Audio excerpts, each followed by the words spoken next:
다 안 나오다가 1년에 딱 3번 교회 나오는 사람이 있습니다.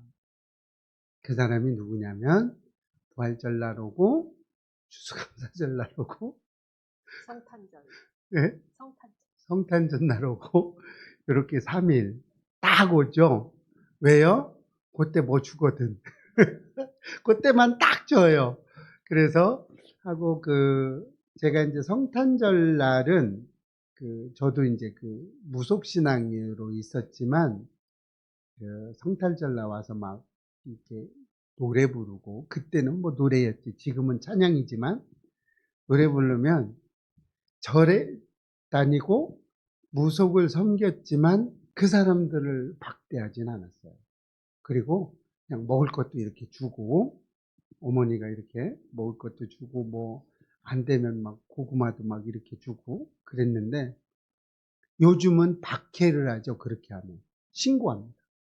그래서 좀 어렵기는 한데, 부활절은 분명하게 부활절로 우리는 인식해야 돼요. 이렇게 세상을 살아가다 보면 많은 어려움들이 있는데, 그 어려움들이 우리는 피부로 느낄 수가 있죠. 기독교의 박해. 기독교는 박해받죠, 요즘에. 늘 받고 있어요. 근데 여러분, 우리는 기독교라고 하면 안 돼요. 우리는 개신교라고 해야 맞습니다. 기독교는 예수를, 또 성모 마리아까지도 이렇게 섬기는 모든 종교를 다 기독교라고 그래요. 그럼 정교회도 있고, 이슬람교도 기독교예요. 신천지도 기독교고, 다 기독교예요. 모두 다. 예수 이름만 나오면 다 기독교예요. 우리하고는 좀 안 맞죠? 그래서 우리는 기독교가 아니라 개신교입니다. 그거를 여러분 분명히 알고 있어야 돼요. 그래서 뭐 세상 사람들이 뭐 개독교 그러죠? 그건 개독교가 맞죠. 그리고 뭐 요즘에 뭐 개 안 기르는 집이 없죠, 거의. 우리나라에 뭐 거의 다 개판이죠, 뭐 이렇게 어떻게 보면. 그런데 성도들만이 아니라 목사님들 집에도 개소리가 무진장 많이 난다는 거죠. 제가 이렇게 조금 쓸데없는 조사를 조금 해봤는데 70%가 목사님들, 성도님들 말고 목사님들 집에 개 내지는 짐승들이 와 있다고 그럽니다. 그래서 참 그래요. 그래서 속으로 이제 이런 조사를 하면서 왜 쓸데없는 조사를 하고 있지 그러면서 개독교가 맞긴 맞다 이제. 왜 다 개 있으니까 이제 이렇게 생각했는데, 우리는 개신교예요. 개신교. 여기도 개가 들어가는구나. 어쨌든 이제 조금 그런 게 있어요. 부활이 퇴색되면서 이 믿음이 현실화되면서 바뀌어가고 있다는 거예요. 그래서 우리는 어떻게 해야 돼요? 초심으로 돌아가야 돼요. 초심으로 돌아가야 되는데 안 돌아가죠? 필요한 건 요즘 걸 놔두고, 요즘 다 그래요. 요즘 걸 놔두고 필요한 대로 초심으로 돌아가자. 아니죠. 요즘 걸 없앨 건 없애고 버릴 건 버리고 초심으로 돌아가야 돼요. 그래서 성경을 우리 매일 읽는데, 이 성경조차도 1년에 한 번도 못 읽는 사람들이 있어요. 그래서 제가 생각해낸 게 뭐냐면, 본문이라도 꾸준히 읽어보자. 그러면 성경의 맛은 좀 읽을 줄 알지 않겠냐. 여러분, 성경 안 읽으면 성경 못 읽습니다. 줄줄줄줄 안 나와요. 가다가 뜩뜩 막혀요. 그죠? 그래서 성경을 꼭 이렇게 좀 길어도 다 읽는 이유가 여기에 있어요. 여러분, 이렇게 우리는 살아가면서 수많은 어려움들을 겪으면서 끝이라고 느껴지는 순간들을 경험합니다. 세상의 삶의 무게 앞에서 더 이상 나아갈 수 없다고 느낄 때도 너무나 많죠. 이럴 때 사람들은 대부분 이제 끝났다라고 생각을 할 때가 많습니다. 그러나 성경은 우리의 이런 생각과 전혀 다르게 인간의 눈에는 끝난 것처럼 보이는 그 순간에 하나님께서 새로운 시작이 된다고 말씀하고 있어요. 이게 오늘 본문에서 중요한 핵심적인 말입니다. 심지어 죽음조차도 끝이 아니라는 사실이 부활의 놀라운 메시지가 되겠죠. 여러분, 부활절은 그냥 단순하게 우리가 먹고 마시고 놀고 이러는 날이 아니라는 거죠.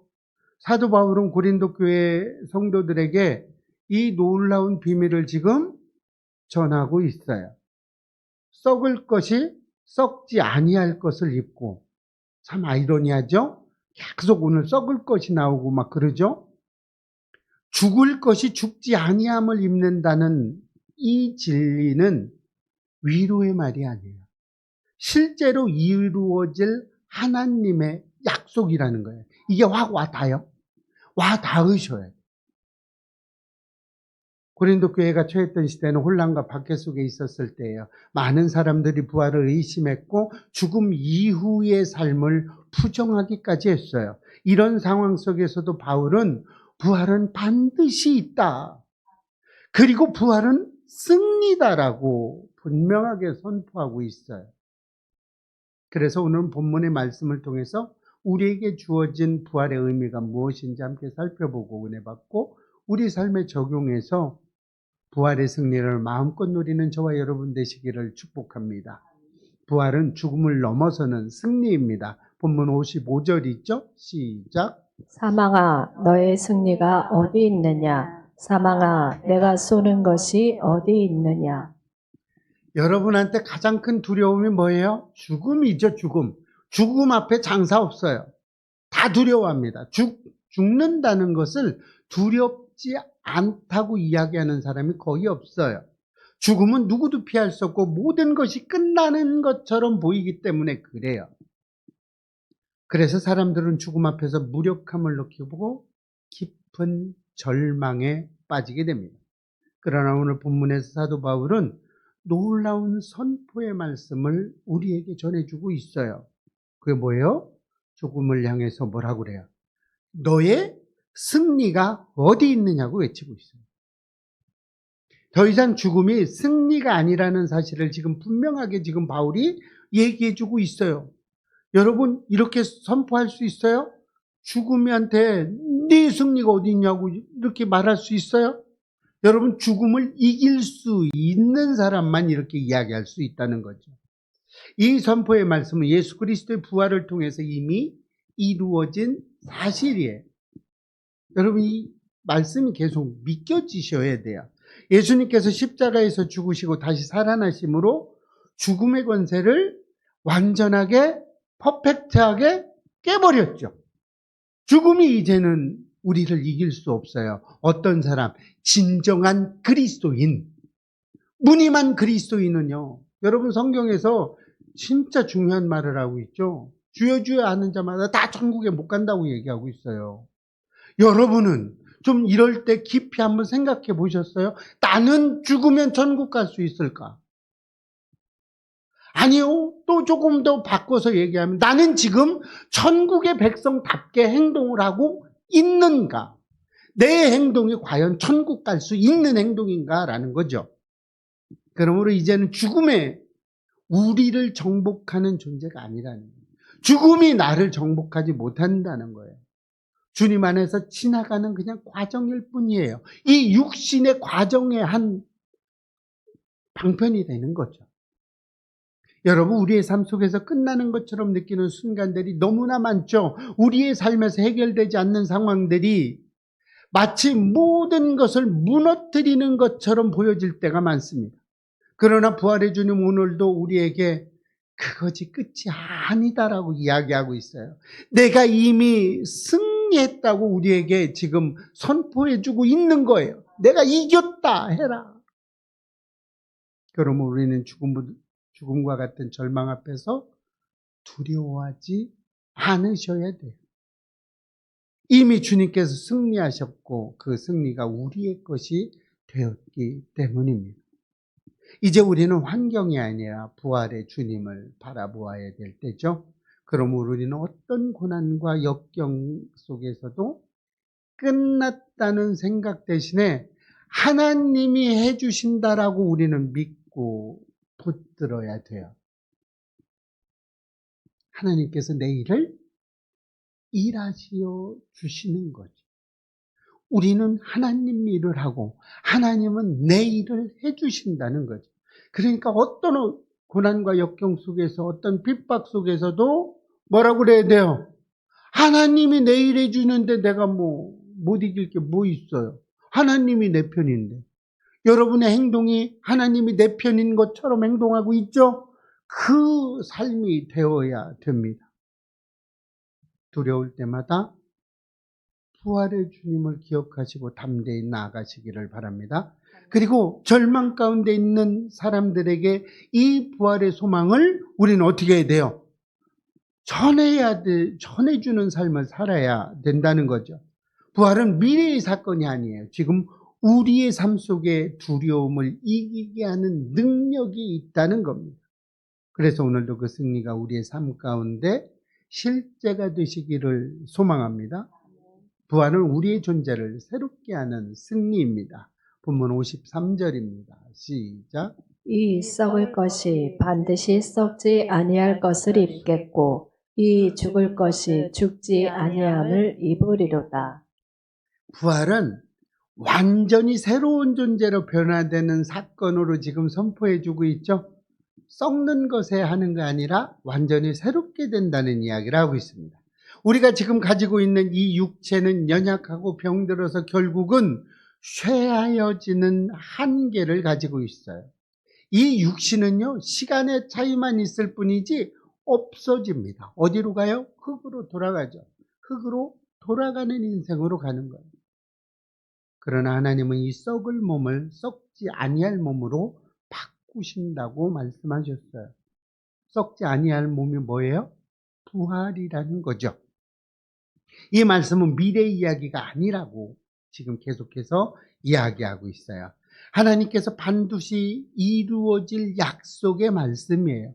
우리가 육신의 이것은 장막을 벗으면서 어떻게 돼요? 썩어 없어지죠. 그러나 새로운 육신의 새로운 영의 육을 입게 되죠. 그래서 변화되게 된다는 이야기를 하고 있는 거예요. 인간의 힘으로는 결코 바꿀 수 없는 존재의 한계를 하나님께서 친히 바꿔주셨다는 거예요. 그래서 우리는 변화된 몸으로 영원한 생명을 갖게 된다는 이야기입니다. 그래서 부활은 회복을 넘어서 완전한 변화이며 하나님의 능력이 드러나는 사건이라는 거예요.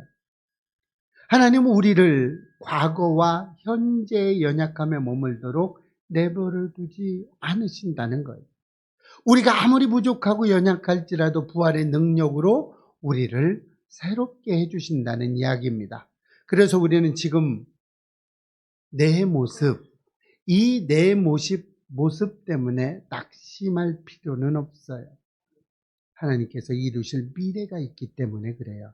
어떤 사람이 주여 주여 하는 사람마다 이런 게 아니라 진짜로 하나님의 부활을 믿는 사람들, 모양만 있는 것이 아니라 진짜로 진정으로 내 마음에서 믿는 사람들에게 이 미래가 있다는 거예요. 아멘.